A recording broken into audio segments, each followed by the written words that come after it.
In the sprawling tapestry of cosmic missteps, few errors rival the one made by the Zynari Concord, a self-congratulatory interstellar alliance that mistook humanity for a pushover. The Concord's High Archivist, Vrenthax, was enjoying a routine sip of luminescent nectar when their morning was rudely interrupted. A data burst from their surveillance outpost near the Sol system caused Vrenthax to choke, spraying nectar across a shimmering quantum interface worth more than most planets' annual budgets. The readings were absurd. Earth's rudimentary defense network had in under 10 minutes escalated from laughably outdated to something that could make a Zynari dreadnought look like a child's toy. Preposterous, Vrenthax hissed, their bioluminescent frills pulsing with irritation. This must be a glitch. But as the Conquered would soon learn, humanity had a knack for turning preposterous into terrifyingly plausible. Let's rewind to the beginning of this galactic fiasco, to a time when the Zynari Concord first extended their clawed appendages toward Earth, expecting a quick and grateful submission. It began 40 cycles ago, when the Concord made first contact with humanity. The Zynari, with their millennia of unchallenged dominance, assumed humans would be dazzled by their holographic displays and faster-than-light drives. They expected the usual, awestruck primitives signing treaties without question, eager to join the Concord's meticulously ordered galactic hierarchy.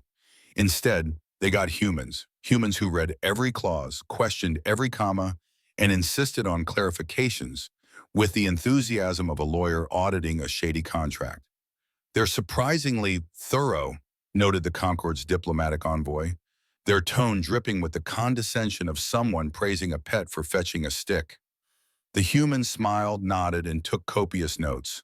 They adopted Concord technologies at the approved pace, adhered to trade protocols with unnerving precision, and participated in cultural exchanges with an almost suspicious zeal. The Concords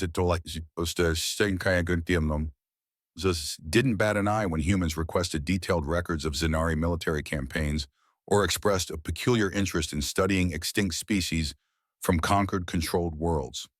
Cultural curiosity, they called it, filing it away under irrelevant. What the Concord failed to notice was the pattern.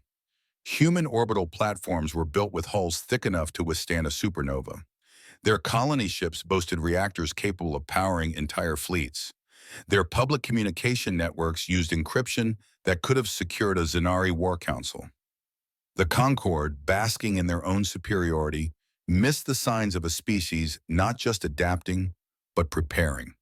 The tipping point came during a routine Concord operation labeled species optimization. The Zynari had decided to retire a pre-FTL civilization on a distant world, citing their unacceptable belligerence. The species, known for their intricate social structures and rudimentary starfaring prototypes, was deemed a potential threat to galactic stability. The Concord's bureaucracy processed the extinction order with the enthusiasm of someone ordering a sandwich. When news of this operation reached Earth, the human response was odd. No fiery speeches, no diplomatic protests. Instead, Earth's media networks began airing documentaries about lost ecosystems and forgotten civilizations. Universities launched courses on interspecies ethics and preservation of sentient cultures.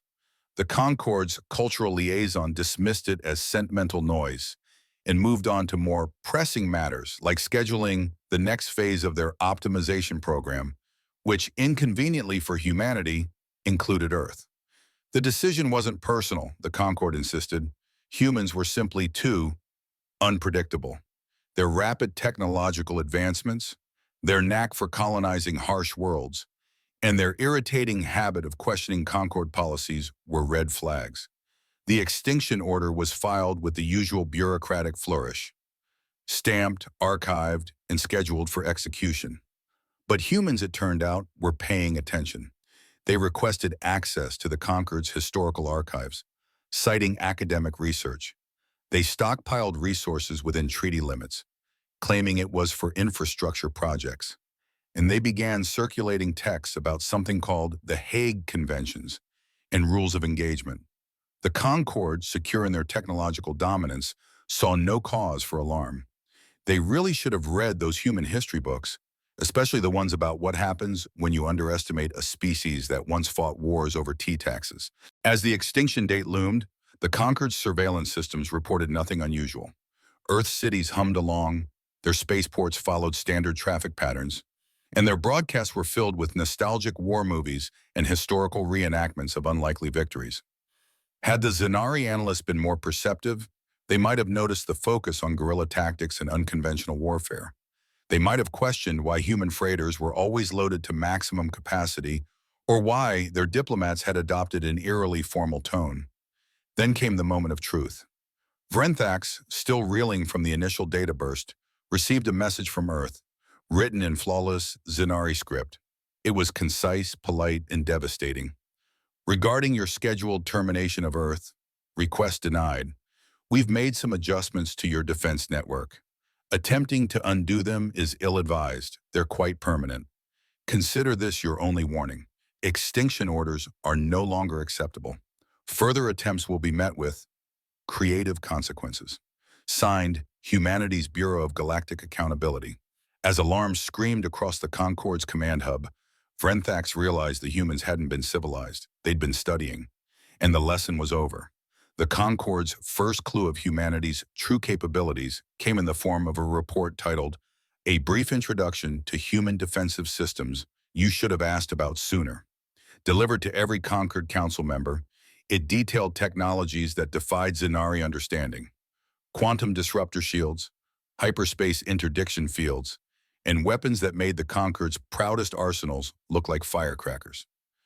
The report was dismissed as bluff until the Concord's primary fortress in the Orion Spur surrendered without firing a shot.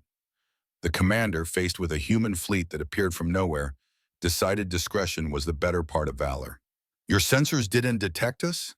the human commander quipped via a hacked Concorde channel.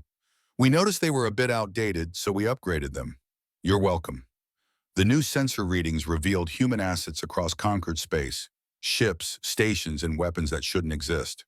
Those oversized colony ships, mobile command centers, those thick orbital platforms, fortresses in disguise. The Concorde's military was having what humans called a no-good, very bad day. Human diplomats, shedding their facade of naivety, began hosting seminars on Concord worlds, titled Interstellar Cooperation. A New Perspective. These presentations outlined every flaw in Zynari technology, complete with animated diagrams and cheerful narration. One seminar featured a slide titled "Why Your Dreadnoughts Are Obsolete," with a winking emoji. The Concord's chief strategists fainted when they learned humans had been using their own surveillance networks to spy on them for decades. Information delivered via a cartoon Earth holding a magnifying glass.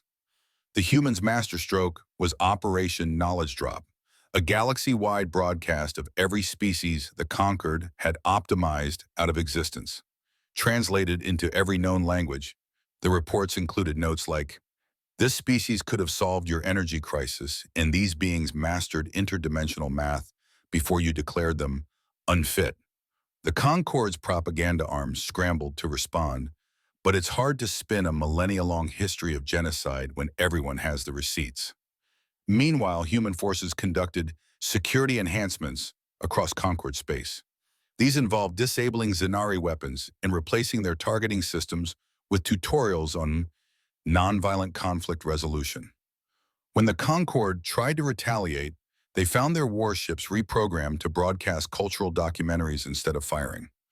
One dreadnought, attempting to launch a planet killer, instead deployed a payload of educational pamphlets titled, "Why Extinction is a Bad Look." The human psychological warfare was relentless. Their galactic infomercial network showcased technologies the Concorde thought impossible, narrated by enthusiastic hosts. Tired of slow FTL drives? Try Human Hyperlane Tech TM. Order now and we'll throw in a free ethics consultation. The broadcasts included laugh tracks and customer testimonials from species the Concorde had tried to erase. As the Concorde's power crumbled, humans unveiled their sentient safeguard initiative. For 40 cycles, they'd mapped every emerging civilization, established covert monitoring stations, and developed protocols to protect them. While the Concorde planned humanity's demise, humans were ensuring no species would face such a threat again. Their diplomats, ever polite, sent a guide to the Concord Council. So you're not the galaxy's top species anymore. A coping manual. The audiobook, narrated by a snarky AI named Sentinel, was a bestseller.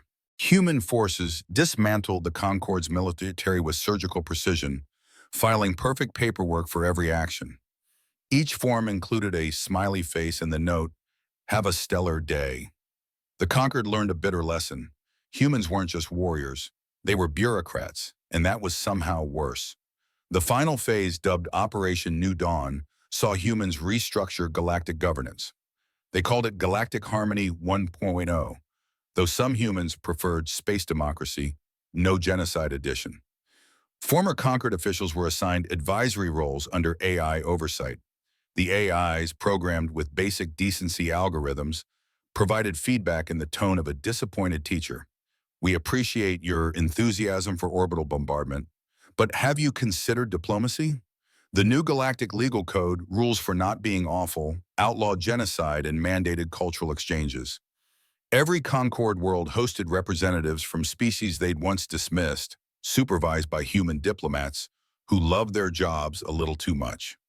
The curriculum included courses like Xenology 101, Different Isn't Dangerous in Galactic History, Your Mistakes, Our Lessons. A cycle later, the galaxy was unrecognizable.